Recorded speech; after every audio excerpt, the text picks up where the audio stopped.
भैया यार मेरे से प्रॉब्लम नहीं बन रही, कौन से क्वेश्चन में कैसा डेटा स्ट्रक्चर लगना है ये कैसे पता चलेगा। मतलब ये तो रहस्य हो गया मेरे लिए। एल्गोरिथम समझ जाता हूँ कौन सी लगेगी, बट उसमें मॉडिफिकेशन क्या है वो नहीं समझ पा रहा। 100 के ऊपर क्वेश्चन कर ली बट अभी भी मेरी लॉजिक बिल्डिंग जीरो है। मुझे समझ नहीं आता कि ये क्वेश्चन हो कैसे रहा है, बार बार सोल्यूशन देखता हूँ। अगर मुझे लॉजिक बता दो तो मैं उसे कोड कर सकता हूँ 5 मिनट में। भैया मेरे से लॉजिक बन जाते हैं बट मुझे समझ नहीं आता कि इसे कोड कैसे करूँ। So hi guys, welcome to my YouTube channel. मैं हूँ शाश्वत तिवारी और आज की वीडियो में बात करने वाले हैं आपसे रिलेटेड एक बहुत इंपॉर्टेंट टॉपिक की कि प्रॉब्लम सॉल्विंग क्या होती है यार, ठीक है।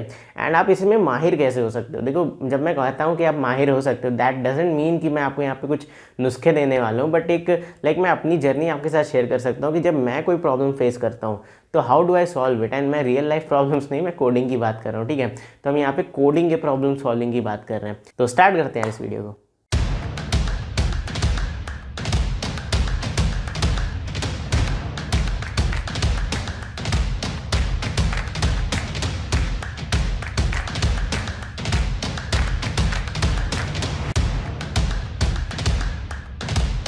यार आपने स्टार्टिंग में समझ लिया होगा कि इस वीडियो का ऑब्जेक्टिव क्या है, ठीक है। मैं आपसे समझाना क्या चाहता हूँ। तो यार सबसे पहले हम बात करते हैं कि किसी प्रॉब्लम को अप्रोच कैसे करना चाहिए, ठीक है।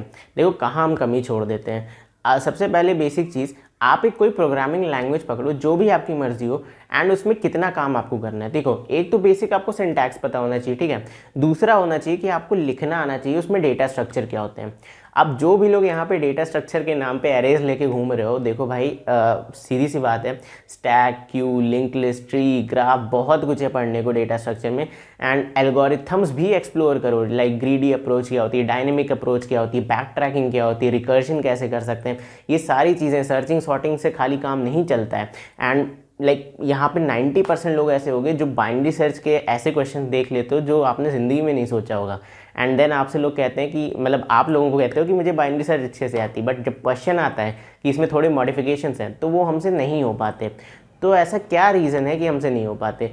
तो पहली बात, डेटा स्ट्रक्चर के नाम पे एरेज लेना छोड़ दो। एरेज तो आने चाहिए, साथ में ये सारी चीज़ें आपको कवर अप होनी चाहिए। देखो डबल लिंक लिस्ट कैसे बनती है, ट्रीज देखो कैसे बनते हैं, ठीक है, ग्राफ्स कैसे बनते हैं, उनके ऊपर एटलीस्ट 10-10, 15-15 प्रॉब्लम्स करो कि तुम्हें प्रॉब्लम सॉल्विंग आए ना आए, तुम उसकी सिंटैक्स से फेमिलियर हो जाओ। अब बहुत सारे लोग यहाँ पे ऐसे हैं जिनको मैं कहूँ अगर कि ग्राफ का क्वेश्चन क्या कर दोगे, तो वो कहते हैं नहीं भैया ग्राफ का क्वेश्चन क्यों, कहाँ पूछ रहे हो, हम तो अभी स्टैक ही सीखा है, अभी ग्राफ नहीं।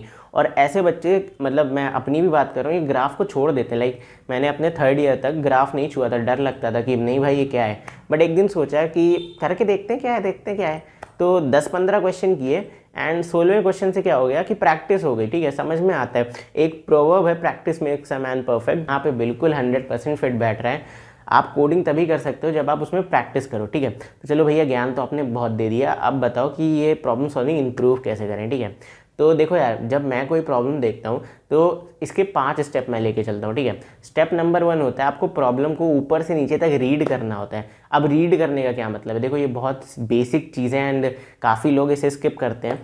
तो अगर आप डायरेक्ट एग्जांपल पे चले जाओ कि ये इनपुट है ये आउटपुट है, तो भाई आपसे क्वेश्चन नहीं होगा, ठीक है। नॉर्मल क्वेश्चन तो आप कर ले जाओगे, बट जो कहानियाँ लिखी होती है उस कहानियों में क्लू होता है, आपको क्लू पकड़ना होता है, ठीक है।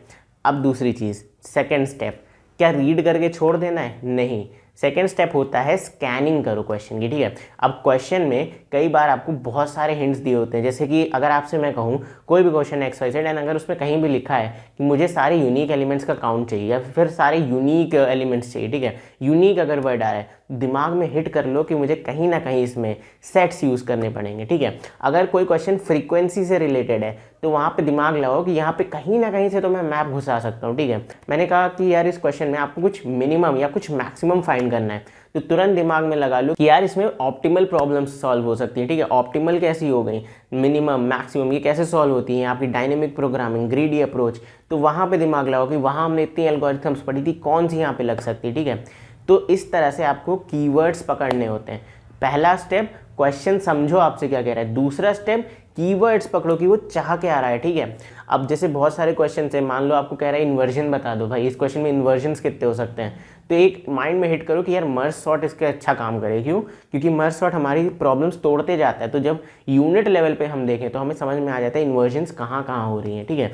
तो इस तरह से आपको एक प्रॉब्लम को तोड़ना होता है। तो स्टेप नंबर 1 रीड करो, स्टेप नंबर 2 स्कैनिंग करो, ठीक है। इन 2 स्टेप्स के बाद क्या डायरेक्ट लॉजिक बिल्डिंग में कूदेंगे? नहीं। स्टेप नंबर 3 जो कि सबसे ज़्यादा इंपॉर्टेंट है, आपके पास जो सैम्पल दिया होता है, ठीक है, सैम्पल इनपुट आउटपुट जो होता है उसमें एक खासियत होती है, वो ऐसा सेट किया होता है कि यार आप अगर बेसिक कोई मेथड उस पर लगाओ तो वो रन हो जाता है। जैसे मान लो मैंने आपसे कहा कोई भी एक प्रॉब्लम है, मैंने 6 एलिमेंट दे दिए, मैंने इसमें कहा कुछ कुछ ऑपरेशन परफॉर्म करो, आपको दिख रहा है भाई फर्स्ट एलिमेंट हटा दो बाकी सारे आंसर हैं। उन्होंने 3 स्टेटमेंट ऐसे दिए होते हैं, बट फाइनली आपका रिजल्ट क्या होता है, उसमें ऐसा होता है कि आपको मिनिमम एलिमेंट हटाना है, ठीक है। अगर आप ये चीज़ नहीं समझ पाओगे तो इसका क्या तरीका है, इसका ये तरीका है कि आप उन सैम्पल्स को अपने हिसाब से लो। अब कैसे लोगे, आप फर्स्ट एंड लास्ट एलिमेंट को मिनिमम कर दो, फर्स्ट एंड लास्ट एलिमेंट को मैक्सिमम कर दो, फर्स्ट को मिन कर दो, लास्ट को मैक्स कर दो। ये सैम्पल केस खुद से बनाओ, ठीक है। अब ये मैंने एग्जाम्पल दिया है, इसे एज इट इज़ नहीं करना है, क्वेश्चन समझो कि कह क्या रहा है एंड देन उसके कई सारे सैम्पल्स बनाओ, कम से कम 4 से 5 सैम्पल इनपुट आउटपुट बनाओ जो एक दूसरे से डिफर करते हो, ठीक है। देन अपना लॉजिक उन सब में लगाओ एंड देन आप इजीली उस क्वेश्चन को समझ पाओगे। तो स्टेप नंबर 3 बहुत इंपॉर्टेंट है, ठीक है। तो मुझे 1 2 3 ये तीनों स्टेप पता चल गए। अब भैया 3 स्टेप तो हो गए, अब नेक्स्ट स्टेप क्या है। नेक्स्ट स्टेप यार आपका आता है कि आप ऑप्टिमाइज कैसे कर सकते हो। लेकिन उससे पहले जो स्टेप नंबर 4 है, जो बहुत लोग स्किप करते हो, ब्रूट फोर्स। अगर आपके पास टाइम है तो आप ज़रूर ट्राई करो। देखो क्वेश्चन आपका सॉल्व होना चाहिए फर्स्ट प्लेस पे, ठीक है। अब वो कितना ऑप्टिमल होता है वो आपकी थिंकिंग कैपेसिटी पे, जो कैसे इंप्रूव होगी, प्रैक्टिस से इंप्रूव होगी। अगर मैंने बाइनरी सर्च के 15 क्वेश्चन किए हैं तो जहाँ मुझे सॉर्टेड एरे दिखेगा मैं सोचूंगा यार यहाँ तो लग सकता है बाइनरी सर्च, समझ रहे हो इस बात को, तो वो ऑप्टिमल चीज़ है। बट अगर मुझे नहीं आ रहा बाइनरी सर्च तो क्या मैं उस क्वेश्चन को छोड़ दूंगा? नहीं। ब्रूट फोर्स से सॉल्व करने से फायदा क्या होता है, आपको पता चल जाता है आप कौन सा काम 10 से 15 बार कर रहे हो जो आप एक बार में कर सकते थे, ठीक है। ऐसे कई सारे एग्जाम्पल हमने अपनी सीरीज में देखे हैं जहाँ पे हम एक ही मेथड को खींचे जा रहे हैं, बट बाद में हमें लगता है कि यार ये 10 बार हम काम कर रहे थे तो एक बार में हो जाएगा, ठीक है। तो उस चीज़ को एक्सप्लेन अपने आप को करो कि यहाँ पे क्या ब्रूट फोर्स लगाने के बाद इसे और ज़्यादा ऑप्टिमाइज कर सकते हैं। तो एक बार ब्रूट फोर्स ड्राई रन ही कर लो, कोड मत करो, ड्राई रन ही कर लो, ठीक है। अगर ऑप्टिमल ना बने तो एटलीस्ट आपके पास एक सोल्यूशन तैयार होगा जो आप फटाफट लिख सकते हो, तो आपका क्वेश्चन भी नहीं छूटेगा इन केस आप कोई एग्जाम में बैठे हो, ठीक है। अब लास्ट आता है and final step, step number 5। अब स्टेप नंबर 5 क्या होता है? स्टेप नंबर 5 होता है उस चीज़ को कोड करना, ठीक है। अब लॉजिक बन जाता है बट बहुत लोग क्वेश्चन ही नहीं सॉल्व कर पाते, मतलब उनको पता है कि ये काम होना है बट इसे कोड कैसे करूँ। तो भैया आपके साथ है लैक ऑफ प्रैक्टिस। ऐसा नहीं है कोडिंग के लिए आप नहीं हुई, आपके लिए कोडिंग नहीं है, नहीं, ऐसा बिल्कुल नहीं होता है। देखो यार आपका इंटरेस्ट नहीं है, दैट इज सेकेंडरी, बट अगर आप करना चाह रहे हो एंड तब भी नहीं कर पा रहे हो, दैट मीन्स आप वहाँ पे लैक कर रहे हो, अपनी एफिशिएंसी, अपनी प्रैक्टिस लैक कर रहे हो, ठीक है। तो ऐसे केस में आप क्या कर सकते हो, ज़्यादा से ज़्यादा क्वेश्चन सॉल्व करो। अब जैसे फॉर एग्जांपल आपने कहीं रट लिया कि भाई इस टैग में जो पहले आता है वो सबसे बाद में बाहर जाता है, ठीक है, first in last out concept होता है। अब ये आपको दे दिया कि भाई एक मेरा लाइक पैरेंथेसिस दिए हुए हैं, आपको देखना है कि बैलेंस्ड है या नहीं, तो आपको पता है भाई कि यहाँ पे स्टैक लगना है, बट इतना पता होना क्या इस चीज़ का आंसर है। आप 1 2 3 स्टेप नंबर 3 तक पहुँच गए बड़े आराम से, आपने टेस्ट केस भी बना ली, 4 स्टेप 4 पे पहुँच गए, लेकिन जब आप कोड ही नहीं कर पाओगे इस चीज़ को तो ये चीज़ बेकार है। तो इस चीज़ को इम्प्रूव कैसे करोगे? आपको कम से कम, अब चलो आपने मान लो कोई टेस्ट में क्वेश्चन देखा है ना, आपसे नहीं हुआ, हिला ही नहीं, तो क्या करोगे? टेस्ट खत्म हो जाने दो, ठीक है, वो तो बीत गया, उसमें आप कुछ नहीं कर सकते। उस क्वेश्चन को बैठ के गूगल करो, ठीक है।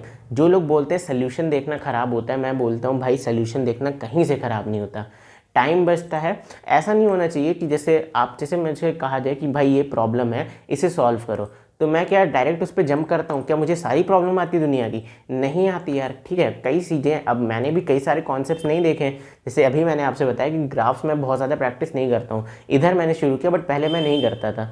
लेकिन क्या मैं ग्राफ की चीज़ें ही छोड़ देता था? नहीं, वो क्वेश्चन देखता था, सिमिलर उसका आंसर देखता था एंड उसको समझता था कि भाई यहाँ पे कॉन्सेप्ट क्या चल रहा है, ठीक है। धीरे धीरे जब मैंने ग्राफ पढ़ी तो मुझे पता चला कि ये कॉन्सेप्ट बहुत ईजी था, अगर हम 5-6 बार से प्रैक्टिस करें तो ईजिली इस चीज़ को कर सकते हैं, ठीक है। तो मेरी फाइनल स्ट्रैटेजी क्या होनी चाहिए कि मुझे पता होना चाहिए चीज़ों को कोड कैसे करना है एंड उसके लिए ज़्यादा से ज़्यादा प्रॉब्लम करूँ। अब एक और चीज़ आती है जो सबसे बड़ा डाउट है कि भैया शुरू कैसे करें, ख़त्म कैसे करें क्या, ठीक है। लाइक बिगनर लेवल पे अगर मैं आपको बताऊं तो आप लाइक आपने अभी शुरू किया तो सबसे पहले सिंटैक्स गो थ्रू कर लो, ठीक है। सारे सिंटैक्स, अब जो भी आपने लैंग्वेज चूज़ की है वो आपकी चॉइस है, उस पर कोई बैरियर नहीं है, बट एक चीज़ मास्टर करके चलो, ठीक है। तो मैं जैसे जावा का एग्जाम्पल देता हूँ, आपको सारे सिंटैक्स पता होने चाहिए। अब सिंटैक्स में क्या आता है, डेटा स्ट्रक्चर के नाम पे खाली एरे लेके मत घूमना, एरे, स्टैक, क्यू, ठीक है। अगर आप जावा में तो कलेक्शन फ्रेमवर्क्स देखो जा करके, ठीक है।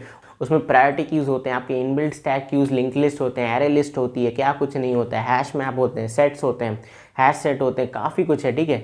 तो वो सारी चीज़ें आपको गो थ्रू करनी होंगी एंड उसके बाद आप क्या करो, उसके बाद आप स्टार्टिंग का एक कॉन्सेप्ट उठाओ। फॉर एग्जांपल मैंने एरे उठा लिया, ठीक है।